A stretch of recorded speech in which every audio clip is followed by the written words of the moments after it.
Olá, meus amigos, meus irmãos, sejam todos bem-vindos ao Evangelho no Lar do Grupo Espírita Garimpeiros da Luz. É sempre com muita alegria que aqui estamos para o nosso encontro semanal, que é um encontro de família, é um encontro com Jesus, é Jesus no Lar. É a oportunidade de abrirmos os nossos corações e as portas dos nossos lares para recebermos Jesus e ficarmos com Ele nessas reflexões em torno do seu Evangelho de Luz. Então vamos nos preparar para a nossa prece, lembrando do recipiente com água para ser fluidificada pelos benfeitores. E quem quiser também pode acompanhar as leituras, tanto do Vinha de Luz como do Evangelho segundo o Espiritismo. Então vamos elevar nossas mentes, nossos corações a Deus, nosso Pai, a Jesus, nosso Mestre e Senhor, recorrendo à companhia dos benfeitores da vida maior. Amado Jesus, Mestre incondicional de nossas vidas, aqui estamos reunidos em nome de Deus nosso Pai, em vosso nome, em nome dos benfeitores espirituais, para mais uma tarefa de estudo do vosso Evangelho. Dai-nos a vossa bênção, para que as nossas mentes e os nossos corações possam ficar receptivos para receber a semente do esclarecimento, a semente da orientação, e que esta semente encontre solo fértil para germinar, crescer e dar bons frutos em nossas vidas. Que os nossos amigos espirituais possam estar conosco, nos ajudando nesta tarefa de reflexões, de estudo do Evangelho que nos foi trazido por vós. Que assim seja. Nós vamos fazer a leitura, sempre nós fazemos a leitura do Vinha de Luz, o Espírito Emmanuel, através de Chico Xavier, psicografia de Chico Xavier. A mensagem é a 89, na intimidade do ser. Vós, pois, como eleitos de Deus, santos e amados, revesti-vos de entranhas de misericórdia, de benignidade, humildade, mansidão, longanimidade. Paulo, carta aos Colossenses. É o capítulo 3, versículo 12. Indubitavelmente, não basta apreciar os sentimentos sublimes que o cristianismo inspira. É indispensável revestirmos-nos dele. O apóstolo não se refere a raciocínios, fala de profundidades. O problema não é de pura celebração, é de intimidade do ser. Alguém que possua roteiro certo do caminho a seguir, entre multidões que o desconhecem, é naturalmente eleito para administrar a orientação. Detendo tão copiosa bagagem de conhecimentos acerca da eternidade, o cristão legítimo é pessoa indicada a proteger os interesses espirituais de seus irmãos na jornada evolutiva. No entanto, é preciso encarecer o testemunho, que não se limita à fraseologia brilhante. Imprescindível é que estejamos revestidos de entranhas de misericórdia para enfrentarmos, com êxito, os perigos crescentes do caminho. O mal, para ceder terreno, compreende apenas a linguagem do verdadeiro bem. O orgulho, a fim de renunciar aos seus propósitos infelizes, não entende senão a humildade. Sem espírito fraternal é impossível quebrar o escuro estilete do egoísmo. É necessário dilatar sempre as reservas de sentimento superior, de modo a avançarmos vitoriosamente na senda da ascensão. Os espiritistas sinceros encontrarão luminoso estímulo nas palavras de Paulo. Alguns companheiros, por certo, observarão em nossa lembrança mero problema de fé religiosa, segundo o seu modo de entender. Todavia, entre fazer psiquismo por alguns dias e solucionar questões para a vida eterna, há sempre considerável diferença. Mais uma mensagem de Emmanuel, analisando as palavras de Paulo, um convite para que sejamos realmente aquele apóstolo da ação, não apenas o apóstolo, o discípulo da verbalização, mas sim que os nossos conhecimentos acerca da eternidade sejam assim um meio de proteger os interesses espirituais dos nossos irmãos e, sobretudo, a exemplificação. Isso é muito importante.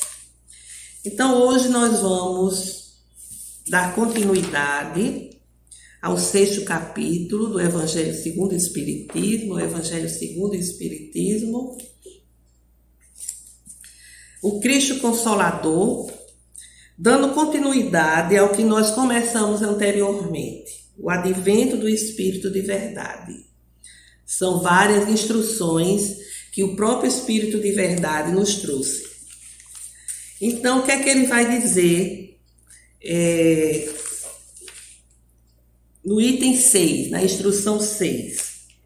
Venho ensinar e consolar os pobres deserdados.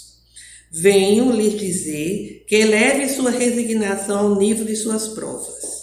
Que chorem, porque a dor foi sagrada no Jardim das Oliveiras. Mas que esperem, porque os anjos consoladores virão enxugar suas lágrimas. E ele prossegue falando sobre aquelas criaturas que a cada dia tem que recomeçar a difícil luta pelo pão de cada dia. Cada amanhecer significa recomeçar o trabalho do dia anterior. Um trabalho árduo, difícil, mas que é necessário para o seu adiantamento espiritual, para o seu crescimento espiritual. E ele diz exatamente que quando chegar o momento de fechar os olhos e irem para a espiritualidade, seus suores e misérias serão transformados em fortuna lá nas esferas espirituais. E até aquele que se sinta por mais desnudo será talvez o mais resplandecente, porque as trevas serão substituídas pela luz, A luz é do mundo espiritual, da esfera espiritual, que abriga a todos aqueles que passaram pela terra com as suas dificuldades, com os seus tormentos, mas passaram de uma forma resignada, de uma forma fervorosa. E ele aqui vai nos falar exatamente das provações. Ele diz que as provações elas devem ser enfrentadas com resignação, e que a resignação precisa estar à altura da aprovação. Quanto mais difícil a aprovação, mais resignação devemos ter. Então, nós sabemos que as provações, são aquelas situações que nós escolhemos antes de reencarnar. Escolhemos o que são sugeridas pelos guias espirituais, depois que as nossas fichas evolutivas são analisadas. São aquelas situações que se apresentam como desafio. Aptidões, tendências, preferências, dores suportáveis, alegrias controladas, situações que nós vamos administrando através do nosso livre-arbítrio. Elas podem, inclusive, serem modificadas. A gente pode, inclusive, desistir de alguma delas, porque são situações provacionais. E a nossa ação, nosso livre-arbítrio é que vai conduzir todas elas. Quando nessas provações nós não nos saímos bem, quando nós agravamos a nossa situação provacional, ela se torna, como sabemos, uma expiação, que são aquelas provas. As expiações são provações, mas são mais difíceis, mais dolorosas, e que nós não podemos descartá-la. É uma imposição da lei, não como castigo, porque foi construída, a expiação foi construída através das nossas próprias decisões, das nossas próprias ações. As expiações, elas podem ser atenuadas, mas precisam ser vivenciadas, não pode assim, de repente, a gente desistir. Uma provação até pode acontecer, da gente desistir no caminhar da vida, desistir. A gente pode estar programado para uma determinada experiência e quando chega um momento aqui na Terra que a gente tem a oportunidade de decidir para seguir ou não, a gente prefere não seguir, mas já a expiação não. A expiação, ela é vivenciada e pode ser, como já disse, atenuada. Mas, diante dessa revisão que nós acabamos de fazer sobre para nos lembrar da questão das provações, o Espírito de Verdade fala sobre resignação. O que seria a resignação? A resignação poderia ser a paciência para com o infortúnio, mas é sem dúvida um novo olhar que se dá sobre o acontecimento. Um novo olhar, um novo ponto de vista, a gente dá um novo significado, né? A gente dá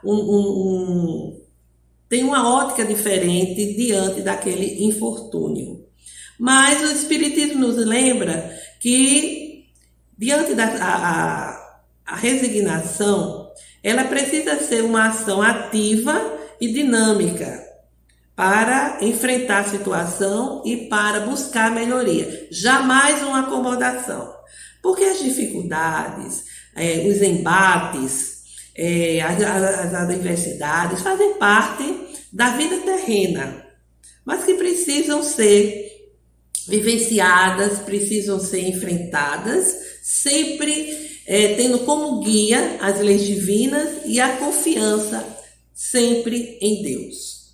Então, o Espírito de Verdade também nos diz o seguinte, que muitos que passam por dificuldades, que passam por sofrimentos, mesmo carregando o fardo pesado da sua vida, se voltam também para ajudar o próximo. Ele, inclusive, chama essas pessoas de meus bem-amados irmãos. E orienta para que a gente tenha a instrução da doutrina espírita, que ele chama doutrina preciosa, e que vai dissipar a revolta, o ciúme, talvez a inveja dos ricos.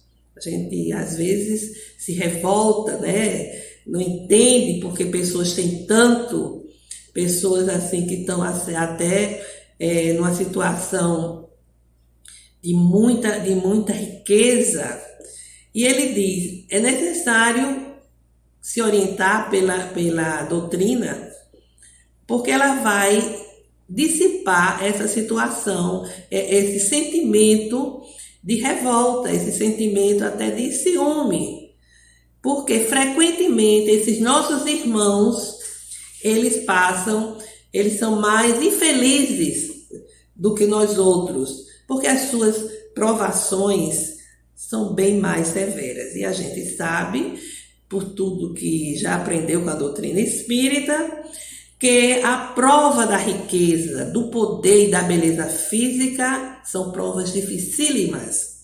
Geralmente o indivíduo se compromete muito, porque se deixa levar pelo orgulho, pela vaidade, pelo egoísmo, e vai assim se comprometendo, ao invés de aproveitar essas oportunidades para evoluir e fazer o bem ao próximo, se perde totalmente. Então, ajudar ao próximo. Ah, mas meu fardo está tão pesado, eu não tenho condições. As minhas dificuldades são imensas, eu não estou tendo oportunidade. Às vezes diz que não tem tempo, às vezes nós dizemos que não temos condições materiais. E quando, na verdade, ajudar ao próximo, mesmo carregando o nosso fardo, é uma forma de aliviar as nossas dificuldades, de aliviar o nosso sofrimento. A gente se fortalece, a gente renova as forças, né, para os desafios cotidianos. Aí a gente lembra dos exemplos que a gente tem, que a gente já teve, que a gente tem. A gente lembra de uma irmã Dulce, de uma fragilidade física tremenda, um problema respiratório muito sério, e que se dedicou ao próximo, aos pobres, aos miseráveis, aqueles que estavam abaixo da linha de pobreza. Madre Teresa de Calcutá, que é conhecida no mundo todo, também com a saúde muito frágil, e foi uma trabalhadora constante na seara do Cristo. Tinha um problema também respiratório, mas saía pelas ruas lá de Calcutá, se eu não me engano, tirando aqueles seus irmãos leprosos que estavam esperando a hora de desencarnar pelas calçadas, abandonados, repudiados pela sociedade, pela própria família. E aqui a gente lembra de Chico Xavier, que foi um trabalhador sem precedente. Uma saúde também muito debilitada, ele lidou com glaucoma, que ele sofria dores terríveis no olho, e essa situação acompanha ele pela vida toda, né? Aí veio também as questões cardíacas, mas ele não dava um não.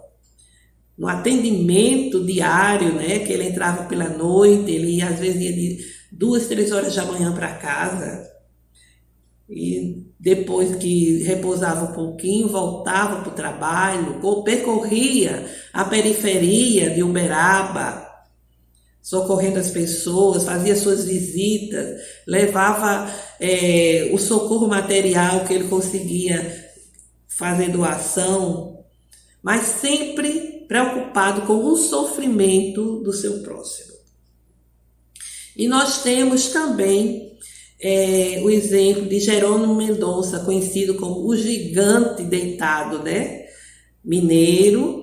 Ele desenvolveu logo cedo uma artrite reumatoide severa, que ele terminou paralítico.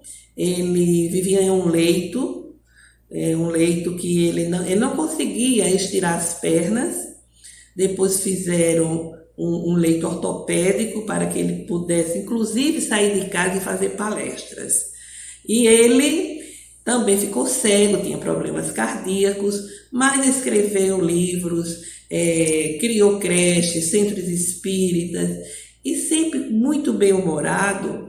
Ele fazia seus atendimentos, ele fazia suas palestras. E uma vez ele disse a Divaldo que chegou até a receber em sua casa uma pessoa que foi pedir ajuda a ele, porque tinha uma unha encravada que não cicatrizava e doía muito, uma unha encravada. Diante daquele ser, com aquele problema terrível de artrite, dores constantes, e que ele, com muita benevolência, atendia a todos. Atendia aqueles que estavam, de alguma maneira, sofrendo, desesperado. Porque às vezes o problema é insignificante para nós, mas é grande por demais pesado para o nosso irmão.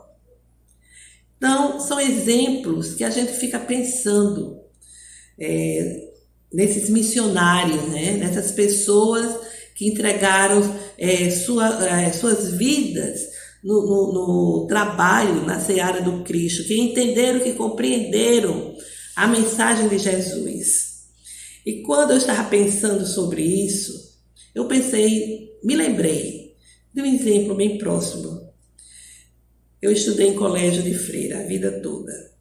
Tenho muita gratidão pelas mestras. Era no tempo que nós tínhamos mestras. Elas contribuíram muito para a minha formação. E tinha uma freira que ela não era de sala de aula. Ela era dos afazeres cotidianos. Mas ela desenvolveu um trabalho assistencial belíssimo. Primeiro, aqui na periferia, aqui em Natal. Depois ela foi para Santa Cruz, numa comunidade chamada Betânia. Uma comunidade rural extremamente carente, onde ela colaborava como auxiliar de pedreiro, como trabalhador da roça. Tinha o rosto marcado pelo sol, as mãos calejadas, e ficou conhecida como irmã caroneira, porque ela andava de carona. De Santa Cruz para cá, depois voltava também de carona, ela ficava na BR-101 e sempre conseguia uma carona. E ela dizia, tudo que eu consegui lá para a minha comunidade foi através das caronas. Uma vez ela estava na BR, quando um militar, eu acho que um comandante da Marinha, parou e disse, para onde é que a senhora vai? Aí ela disse, para onde ia? Ele disse, eu levo a senhora. Mas como é que pode a senhora se arriscar? Aí conversa veio. Ele resolveu que a Marinha aqui ia dar o combustível de um trator que ela tinha lá na comunidade. E certa vez, ela indo pegar autorização desse combustível lá na Marinha, aí conversando com ele, aí disse que estava preocupada porque tinha que ir ao Rio, não me lembro, Rio, Brasília, não me lembro, acho que foi ao Rio, para resolver uma questão de uma doação, não sabia como é que ia, porque como é que ela ia e voltar, que não tinha recurso. E ele perguntou se ela toparia ir no navio da Marinha, que estava para sair para aquele roteiro. E ela aceitou. E foi sozinha, eram não sei quantos mil militares, e ela sozinha de mulher. E foi e conseguiu resolver a questão. Foi um exemplo que eu tive muito próximo a mim. Um exemplo que sempre me comove quando eu me lembro dela. E depois, já trabalhando como eu trabalhei numa instituição pública, eu encontrava com ela. E ela levava de cada lado uma bolsa, mais ou menos do mesmo tamanho, com as coisinhas dentro, com peso equivalente. E uma vez eu disse, irmã, pelo amor de Deus, isso não é muito peso para a senhora, não? Não, minha filha, porque olha, de um lado e de outro. Isso ajuda a não doer a coluna. Divide o peso. Isso com artrose em ambos os joelhos. Essa irmãzinha que me deu esse exemplo de doação, de abnegação, esse exemplo de caridade, de amor ao próximo. E por ironia do destino, desencarnou atropelada na BR-101. Ela desceu do ônibus no início de uma noite, ela vinha de Santa Cruz e ia atravessar para a Casa das Freiras, ali em Emaús, quando um carro não a viu e bateu nela, e ali mesmo ela se foi. Se foi para resplandecer nas esferas espirituais. Então, a minha eterna gratidão a essas abnegadas mestras que passaram por minha vida. Então, a gente percebe que a seara do Cristo nos oferece as mais variadas oportunidades para a gente servir ao próximo, dentro das nossas condições, das nossas possibilidades. Não que a gente tenha a obrigação de fazer a caridade, não. Fazer o bem. E fazer o bem a gente faz na nossa família, a gente faz no ambiente de trabalho, nos mais variados lugares por onde a gente passa, no ambiente religioso em que nós frequentamos, e vamos assim ajudando uns aos outros nesse processo de crescimento espiritual. Então, o Espírito de Verdade, ele diz algo que eu particularmente achei muito bonito. Ele diz que um dia voltaremos aos braços daquele que nos fez fracos para que nos tornemos fortes, perfectíveis, e quer que cada um trabalhe a sua argila maleável, trabalhe ele próprio essa argila, molde essa argila, ou seja, a vida, ele próprio vá trabalhando a sua própria vida na conquista, no caminho da imortalidade. Na verdade, ele diz que Deus nos criou, Deus nos criou fracos para vos tornar perfectíveis. E quer que vós mesmos trabalheis vossa maleável argila, a fim de serdes os artífices de vossa imortalidade. Muito bonito.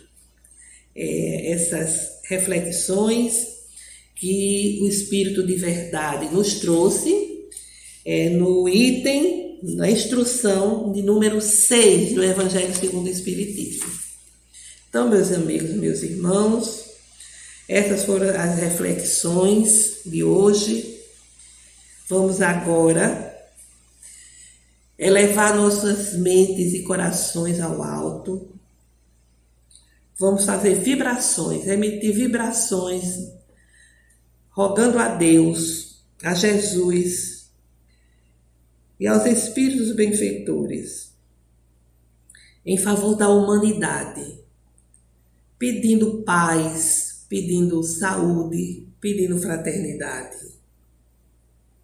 Pelos governantes, para que se tornem conscientes de sua missão e trabalhem pela justiça social. Pelo movimento espírita, para que se fortaleça nos ensinamentos do Cristo e da codificação. Que as bênçãos divinas de paz, amor, proteção e saúde sejam derramadas sobre nós, sobre nossas vidas e de nossos familiares abundantemente, iluminando nossos caminhos, iluminando nossos passos, as nossas decisões, agora e sempre que assim seja. Pedimos para que os amigos espirituais fluidifiquem a água.